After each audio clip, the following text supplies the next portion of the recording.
अब हम बात करेंगे बच्चों विशिष्ट अवस्था, गर्भावस्था। ठीक है, विशिष्ट अवस्था में पोषण। अब हम ये बात कर रहे हैं कि इस अवस्था को विशिष्ट क्यों कहेंगे। इस अवस्था को विशिष्ट कहेंगे क्योंकि यह एक वास्तव में विशिष्ट अवस्था है। ठीक है, अल्प समय के लिए होती है और विशेष ध्यान की इसमें आवश्यकता होती है।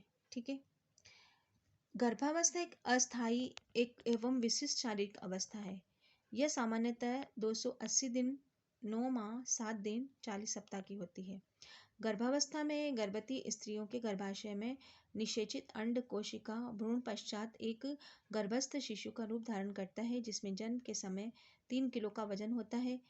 एक प्रकृति प्रदत्त वरदान है जो गर्भाधान के समय जो कोशिका अंडाणु शुक्राणु के निषेचन से बनती है थी, वह 9 माह 7 दिन की अवधि में पूर्ण व प्रसवोपरांत एक पूर्ण विकसित शिशु जीवित शिशु के रूप में प्राप्त होता है। एक कोशिका से पूर्ण परिपक्वता शिशु विकसित होने के अंतर्गत अंतराल गर्भावस्था कहलाती है। गर्भकालीन अवस्था के 9 माह 7 दिन के समय मुख्यतः 3 अवस्थाओं में बांटा गया है। डिंब अवस्था गर्भाधान से 2 सप्ताह तक, भ्रूणावस्था डिंबावस्था 15 दिन से 2 माह तक का होता है। गर्भस्थ शिशु अवस्था तीसरे माह के प्रारंभ में शिशु का जन्म होता है। गर्भकालीन अवस्था में माता के शरीर में कई परिवर्तन आते हैं। कई परिवर्तन बाह्य होते हैं जो सभी को दिखाई देते हैं। ये बाह्य परिवर्तनों के साथ साथ अनेक आंतरिक परिवर्तन होते हैं जिनका संक्षिप्त विवरण दिया जा रहा है। गर्भावस्था के दौरान होने वाले परिवर्तन। गर्भावस्था के दौरान गर्भवती स्त्री के शरीर की रचना, कार्यप्रणाली में विविध परिवर्तन होने लगते हैं, जिसके साथ ही उसके सामंजस्य बैठाना पड़ता है। उसके शरीर का भार में 10 से 12 किलोग्राम की वृद्धि हो जाती है, जो प्रथम चरण में नहीं बराबर होता है। द्वितीय व तृतीय चरण में 3 से 5, 4 से 5 किलोग्राम हो जाती है। वजन का यह वृद्धि गर्भस्थ शिशु की विवृद्धि का विकास, अपरा का निर्माण, गर्भाशय के बढ़ते आकार, अल्वोकोश, तरल मात्र वसा, स्तनों के भार, भेद, मेद, रक्त, आयतन, अन्य शारीरिक तंतुओं एवं कोशिकाओं तरल पदार्थ में वृद्धि के कारण होता है। शरीर का क्षेत्रफल व वजन जितना अधिक होता है, उपापचयात्मक दर भी उतनी ही अधिक होती है। गर्भावस्था के वजन और शरीर दोनों में क्षेत्र में तीव्र गति से वृद्धि होने लगती है। परिणाम स्वरूप गर्भकाल में आहारीय उपापचय दर 10 से 25% बढ़ जाती है। गर्भकाल में गर्भाशय का भार बढ़ता हुआ मूत्राशय पे ज़्यादा प्रभाव पड़ता है, प्रेशर पड़ता है, जिससे मूत्राशय में संक्रमण होने की संभावना बढ़ जाती है। गर्भावस्था के प्रारंभ में 2 या 3 महीने में मूत्र उत्सर्जन की क्रिया में वृद्धि हो जाती है। गर्भावस्था में रक्त आयतन में वृद्धि के साथ रक्त परिसंचरण दर में वृद्धि हो जाती है। रक्त की मात्रा में वृद्धि के कारण रक्त में हीमोग्लोबिन का प्रतिशत कम हो जाता है। गर्भावस्था में कम से कम 12 से 13 ग्राम 100 मिलीग्राम हीमोग्लोबिन उपस्थित रहना चाहिए कि घटकर 7 से 800 मिलीग्राम हो जाता है। इस पर गंभीर रक्त अल्पता होने का डर रहता है। अधिक रक्त के परिवहन का कार्यभार हृदय पर पड़ने से उच्च रक्तचाप हो जाता है व रक्त को बढ़ने से टांगों की शिराएं विस्फोरित होकर फूल जाती है। नाड़ी गति की वृद्धि हो जाती है। वक्र की ओर भी रक्त परिसंचरण बढ़ जाता है, जिससे वक्र को भी रक्त छानने हेतु अधिक कार्य करना पड़ता है। जैसे जैसे गर्भ का समय बढ़ता जाता है, प्रसव का समय नजदीक आ जाता है, वैसे वैसे श्वसन क्रिया में उथावनापन आने लगता है। उसकी गर्भवती माँ उथला सांस लेने लगती है, शरीर में ऑक्सीजन की मांग बढ़ जाती है। गर्भावस्था में गर्भिणी की नाड़ी संस्थान में परिवर्तन के कारण नींद कम आती है, स्वभाव में चिड़चिड़ापन आ जाता है, सुस्ती आलस से वशीभूत होकर अधिक से अधिक विश्राम करने की आवश्यकता हो जाती है। किसी विशेष वस्तु के खाने की प्रति चाह, किसी विशेष वस्तु से घृणा हो जाती है, बार बार प्रयास का अनुभव होता है, बार बार मूत्र त्यागने की इच्छा होती है, वह मन होता है, रक्तचाप का बढ़ना आदि अनेक कष्ट नाड़ी संस्थान में परिवर्तन के कारण होता है। उसकी पीठ एवं कमर की पेशियों में भी खिंचाव होता है, जिसके कारण कमर पीठ के दर्द हो जाता है। गर्भावस्था के बढ़ने के साथ साथ शरीर में समय के बढ़ते शिशु के स्थान देने वाले प्रसव के लिए अनुकूल प्रारंभ हो जाता है। उदर की पेशियां ढीली व लचीली हो जाकर गर्भावस्था में वृद्धि के स्थान देती है। गर्भाशय अब श्रेणी अंग न रहकर मांसपेशीय थैली के रूप में ले लेता है, जिससे भ्रूण, अपरा, उल्व तत्व उपस्थित रहते हैं। उदर प्रदेश की त्वचा में खिंचाव से लंबी लंबी धारियां निशान पड़ जाते हैं। प्रसव के लिए योनि मार्ग ग्रीवा की श्लेष्मा झिल्ली मोटी हो जाती है। रक्त कोशिकाओं के जाल बढ़ जाता है। ये त्वचा नीली रंग की हो जाती है। पेशियां ढीली व लचीली हो जाती है। साथ ही साथ श्रोणियां मेखला की जोड़ स्नायुओं पे ढीले पड़ जाते हैं, जिससे प्रसव के दौरान शिशु को बाहर आने के लिए पर्याप्त स्थान उपलब्ध हो जाता है। अब हम बात करेंगे पोषण संबंधी समस्याएं। क्योंकि ये विशेष अवस्था है तो इस समय भी पोषण की आवश्यकता विशेष रहेगी, ताकि उसकी देखभाल करने के लिए जो गर्भाशय में शिशु पल रहा है उन दोनों की पोषण संबंधी आवश्यकताओं की पूर्ति हो सकते। गर्भावस्था एक सामान्य व स्वाभाविक शारीरिक प्रक्रिया है, परंतु इस अवधि में लगभग सभी स्त्रियों के हार्मोन्स परिवर्तन के कारण गर्भकालीन समस्याओं के गुजरना पड़ता है। अतः प्रातःकालीन वमन, भोजन के प्रति अरुचि, पाचन संबंधी परेशानी या रक्त अल्पता, उच्च रक्तचाप, शारीरिक सूजन, पैरों के बांटे आना आदि समस्याओं के कारण गर्भवती स्त्री असुविधा एवं बेचैनी महसूस करती है। अतः गर्भावस्था के दौरान गर्भवती स्त्री के विशेष देखभाल की परिचय की आवश्यकता होती है। इन कष्टों को दूर करने के लिए गर्भिणी को आहार विशेष ध्यान रखने की आवश्यकता होती है। धैर्यपूर्वक शारीरिक परिवर्तनों में सामंजस्य करना चाहिए। गर्भिणी को किसी कुशल चिकित्सक के संरक्षण में नियमित जांच करवाते रहना चाहिए, जिससे शारीरिक कष्टों के चलते कई जटिल समस्या उत्पन्न न हो। यदि हो तो शिशु और मातृ मृत्यु दर को रोका जा सके। गर्भावस्था में उच्च उत्पन्न होने वाले पोषण संबंधी समस्याएं निम्नलिखित आ सकती है। जी मिचलाना, प्रातःकालीन वमन, ये प्रमुख समस्या है। गर्भावस्था के प्रथम 2 या 3 माह में महिला को सुबह सुबह उठते ही चक्कर आना, जी मिचलाना, उबकाई आना, उल्टे आने की समस्या रहती है। जैसे शरीर में हार्मोन परिवर्तन गर्भावस्था में भ्रूण की उपस्थिति में महिला का सामंजस्य नहीं हो पाने से उत्पन्न मनोवैज्ञानिक कारणों से होता है। इस स्थिति में महिला का सुबह उठते ही थोड़ा सा भोजन आहार, टोस्ट, बिस्किट, भुने हुए चने खा लेना चाहिए। तत्पश्चात तरल पदार्थ लेना चाहिए। 3 माह पूरे होने पर समस्या स्वतः ठीक हो जाती है, किंतु यदि ऐसा न हो तो उल्टियाँ पूरे दिन भरे रहते समय तक रहती है तो निर्जलीकरण, विषाक्तता की स्थिति उत्पन्न हो सकती है। महिला ठीक प्रकार से भोजन ग्रहण नहीं कर पाती है, उसके पोषण स्तर पर विपरीत प्रभाव पड़ता है। ऐसी स्थिति में चिकित्सक के परामर्श अनिवार्य हो जाता है। दूसरी समस्या आती है पाचन संबंधी परेशानियां।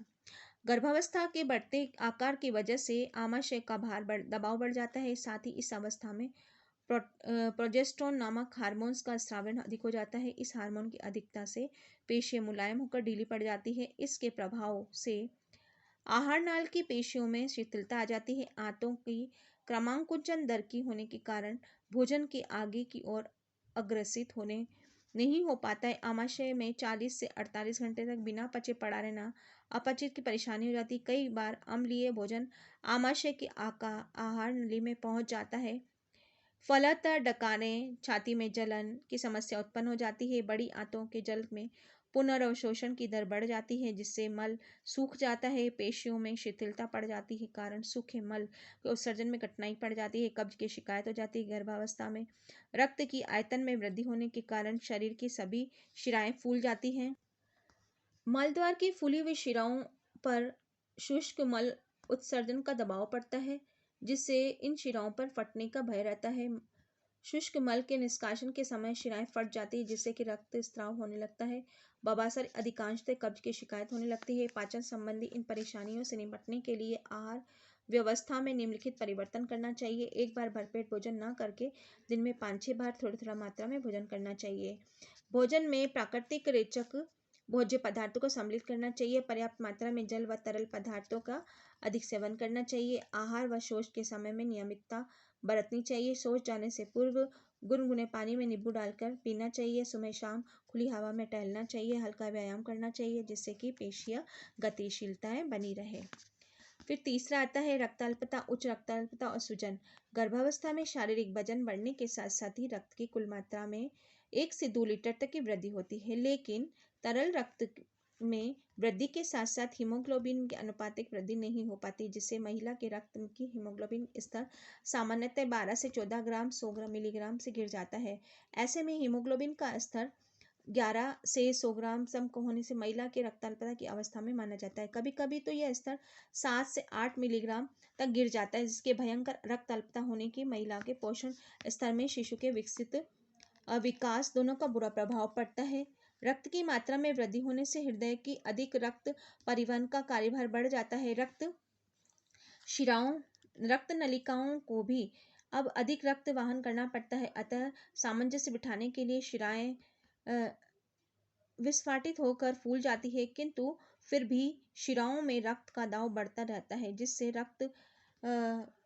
उच्च रक्तचाप की समस्या पैदा हो जाती है। गर्भस्थ के बढ़ने से बाहर शिराओं पर दाब पड़ता है तथा शरीर के निचले हिस्से, टांगे व पैरों पर रक्त परिवहन अवरुद्ध हो जाता है। ऐसे में शिराओं के तरल द्रव्य बाहर निकलकर अंतरकोशिका स्थलों ऊतकों में एकत्रित हो जाता है, जिससे सूजन हो जाती है। धीरे धीरे सूजन शरीर के अन्य परिधीय अंगों पर जैसे कि हाथ पैरों पर फैलने लगती है। गर्भवती महिलाओं के रक्तचाप सामान्यतः होने लगता है। रक्तचाप अधिक होने से चिकित्सकीय परामर्श लेना चाहिए। रक्ताल्पता से निपटने के लिए लौह तत्व के भरपूर भोज्य पदार्थों में सेवन करना चाहिए। चिकित्सक के द्वारा दी गई लौह तत्व की गोलियां, फोलिक अम्ल की गोलियां चिकित्सक के निर्देशानुसार जरूर लेना चाहिए। उच्च रक्तचाप और सूजन की स्थिति में भोजन में नमक का प्रयोग कम से कम करना चाहिए। पैरों में बाइटें आना। गर्भावस्था में कभी कभी पैरों में बाइटें आने लगते हैं। ऐसे महिलाओं के शरीर में कैल्शियम की कमी के कारण होता है, क्योंकि गर्भस्थ शिशु की कैल्शियम की आवश्यकता बहुत अधिक होने लग जाती है। ऐसे में प्रतिदिन भोजन में कुछ ग्रहण नहीं कर पाती है। ऐसे में चिकित्सक की परामर्श से कैल्शियम एवं विटामिन ई की गोलियां खाने से आराम मिलता है। पोषण संबंधी आवश्यकताएं। एक स्वस्थ माँ ही एक स्वस्थ शिशु को जन्म देने का सक्षम हो सकती है। गर्भावस्था के दौरान गर्भस्थ शिशु की वृद्धि और विकास गर्भवती महिला के शारीरिक स्वास्थ्य व पोषण स्तर पर निर्भर करता है। गर्भावस्था के दौरान होने वाले शारीरिक परिवर्तन सामान्य रूप से हों तथा गर्भावस्था के दौरान होने वाली समस्याएं कम से कम हो, इसके लिए आवश्यक है कि गर्भवती महिलाएं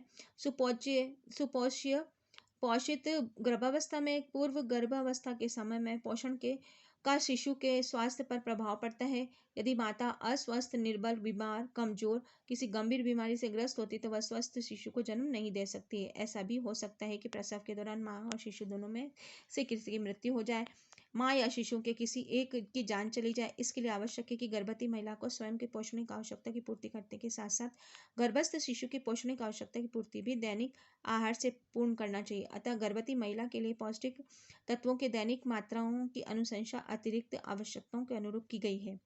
पौष्टिक तत्वों की अतिरिक्त मात्राओं के सामान्य महिलाओं के दैनिक मात्रा में जोड़ा देना चाहिए। किसी भी श्रेणी की कार्यशील महिला दैनिक आवश्यकता ज्ञात की जा सकती है। एक कम, मध्यम व अधिक श्रम करने वाली महिला के लिए पौष्टिक आवश्यकता गर्भवती महिला के लिए आवश्यकता अलग अलग है। अब हम इस चार्ट के माध्यम से आप लोगों को बता रहे हैं कि ये ऊर्जा की मात्रा, प्रोटीन की मात्रा, अब सबकी आवश्यकता अलग अलग है। जैसे कम की अलग है क्रियाशीलता के अनुसार, कम, मध्यम और अधिक क्रियाशीलता के लिए। अब इसमें बात करेंगे गर्भवती महिला की अतिरिक्त आवश्यकता।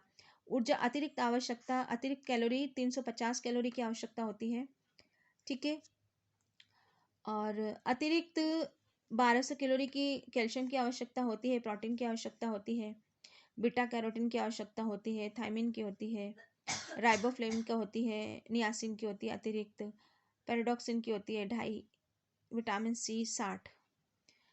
इसके अलावा हम बात करेंगे आहार्य फोलेट के लिए 200, इसमें अतिरिक्त 500 की होती है। विटामिन बी की 1.2 अतिरिक्त चाहिए। मैग्नीशियम की चाहिए 310, जिंक की चाहिए 12, ठीक है। तालिका को देखने से पता चलता है कि गर्भावस्था के लगभग सभी पोषक तत्वों की अतिरिक्त मात्रा की प्रस्तावित की गई है। गर्भावस्था में ऊर्जा की अतिरिक्त आवश्यकता शरीर का भार, आकार में वृद्धि के कारण होता है। इन दिनों में वृद्धि होने से आहार्य चयापचय दर में वृद्धि होती है, परिणामतः कैलोरी की मांग भी बढ़ जाती है।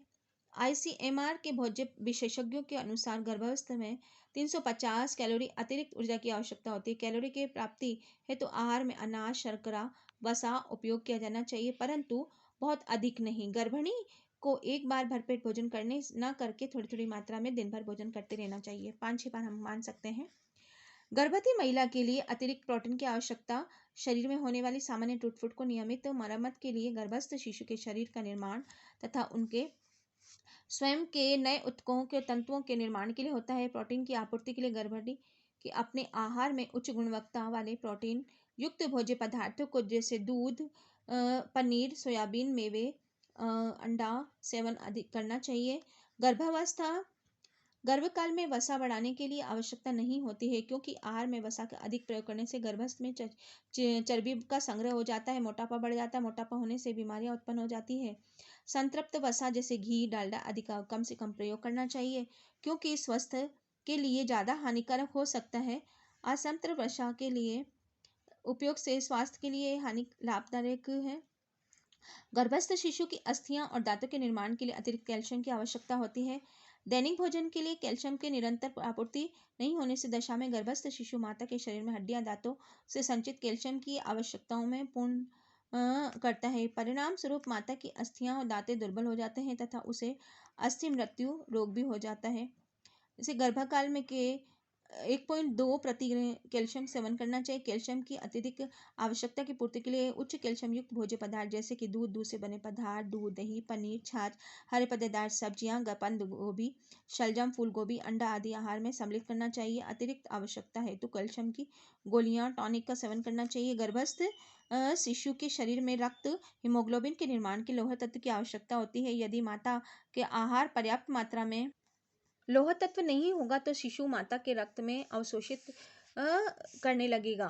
इसके कारण गर्भवती स्त्री गंभीर रक्त अल्पता के रोग से शिकार हो जाएगी। अतः गर्भवती महिला को लौह तत्व के भरपूर भोज्य पदार्थ जैसे हरी पत्तेदार सब्जियां, पालक, मेथी, बथुआ, गुड़, यकृत, मांस, अंडा, मछली आदि का सेवन प्रचुर मात्रा में करना चाहिए। गर्भावस्था में अंतिम दिन महीनों में लौह तत्व की मांग बहुत अधिक बढ़ जाती है, अतः चिकित्सक के परामर्श के अनुसार लौह लवण की गोलियां, टॉनिक लेने की आवश्यकता होती है। गर्भावस्था में भोजन में फोलिक अम्ल की पर्याप्त मात्रा होनी चाहिए, क्योंकि यह मेगालोब्लास्टिक रक्त अल्पता की सुरक्षा करती है। संपूर्ण अनाज, मूंगफली, तिल, फलियां, हरे पत्तेदार सब्जियां, सूखा यीस्ट, अंडे, यकृत आदि भोज्य पदार्थों के लिए फोलिक अम्ल बहुतायत से मिल जाता है। अतः गर्भवती महिला के लिए आहार में प्रतिदिन इन भोज्य पदार्थों को सम्मिलित करना चाहिए। थायमिन, राइबोफ्लेविक, नियासिन की आवश्यकता ऊर्जा की आवश्यकता के अनुरूप बढ़ती है, क्योंकि ये दिनों विटामिन, ऊर्जा के उपापचय आदि कार्बोज, वसा, प्रोटीन, ऑक्सीजन कर ऊर्जा मुक्त करने के उपयोग में आते हैं। गर्भस्थ शिशु की वृद्धि और विकास के लिए विटामिन सी, B12 की अतिरिक्त आवश्यकता होती है। विटामिन बी कोलेजन के निर्माण करता है। कोलेजन शरीर के विभिन्न कोशिकाओं के ऊतकों को जोड़ने का काम करता है। विटामिन B12 पर्शियस रक्त अल्पता से बचाने हेतु आवश्यक है। इसके अभाव में गर्भवती महिला के रक्त की लाल रक्त कणिकाओं की मात्रा में कमी रहती है। विटामिन ए शरीर की वृद्धि और आंखों के स्वास्थ्य रखने के लिए आवश्यक होता है। गर्भावस्था में इनके अतिरिक्त आवश्यकता बहुत ही कम होती है। इसकी आपूर्ति प्रतिदिन के प्रस्तावित सामान्य मात्राओं से की जा सकती है। गर्भवती महिला की पौष्टिक तत्वों के साथ साथ जल व तरल पदार्थों की आवश्यकता होती है। जल व तरल पदार्थ रक्त की तरलता को बनाए रखने के लिए अपशिष्ट पदार्थों का उत्सर्जन में सहायता करते हैं। गर्भवती महिला के लिए दिन भर में 7 से 8 गिलास जल पीना अनिवार्य होता है। ग्रीष्म ऋतु में जल की मात्रा बढ़ा देनी चाहिए। फलों के रस, सब्जियों का सूप, दूध, छाछ आदि पेय पदार्थ आहार में सम्मिलित कर लेना चाहिए। गर्भावस्था काल में शिशु के पूर्ण यथोचित विकास हेतु सभी पौष्टिक तत्वों की आपूर्ति के लिए महिला को अपने भोजन में विविध भोज्य पदार्थों की तालिका दी गई है। गर्भवती महिला के लिए पौष्टिक तालिका देखिए। अनाज, दालें कम क्रियाशील, मध्यम क्रियाशील, अधिक क्रियाशील के लिए, ठीक है। दुग्ध के लिए दुग्ध है, कंदमूल है, हरी पत्तेदार सब्जियां हैं। मांस के लिए दाल 30 ग्राम दाल और 50 ग्राम अंडा एक बराबर होता है, ठीक है।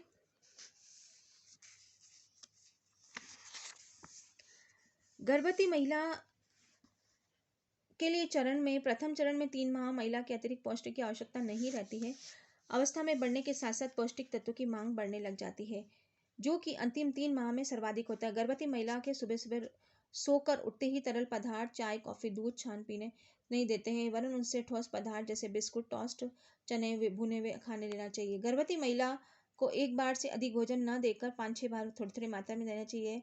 आहार सादा व सात्विक होना चाहिए, भुना चने अधिक मात्रा में लेना चाहिए, गरिष्ठता न हो, इससे अपचय, छाती में जलन की समस्या हो जाती है। आहार के गैसीय उत्पादों को जैसे कि उड़द, चावल, पत्ता गोभी, फूल गोभी, मूली, आलू का सेवन कम करना चाहिए। आहार में रेशा युक्त भोज्य पदार्थ जैसे कि चोकर युक्त आटा, छिलके वाली दालें, साबुत अनाज, फलों को अधिक करना चाहिए। आहार नल से सक्रियता बरकरार से कब्ज की बवासीर की समस्या नहीं रहती है। भोजन में रेचक पदार्थ जैसे कि बथुआ, पालक, पपीते आदि को भरपूर सेवन करना चाहिए।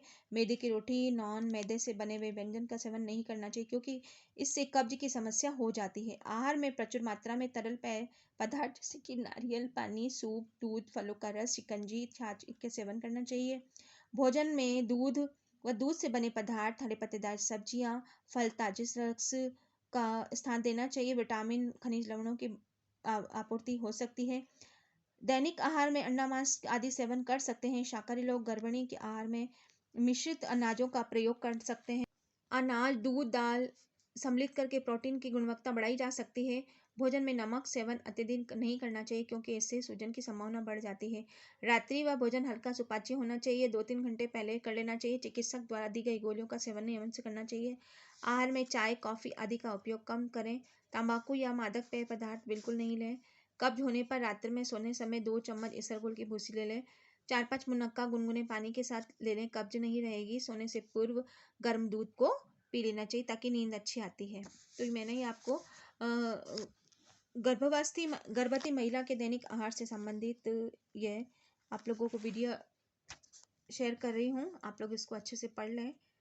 1-2 बार पढ़ लेंगे तो आपको वैसे ही पूरी चीज़ याद हो जाएगी। ऐसा कोई कठिन विषय नहीं है बच्चों, ठीक है? ओके।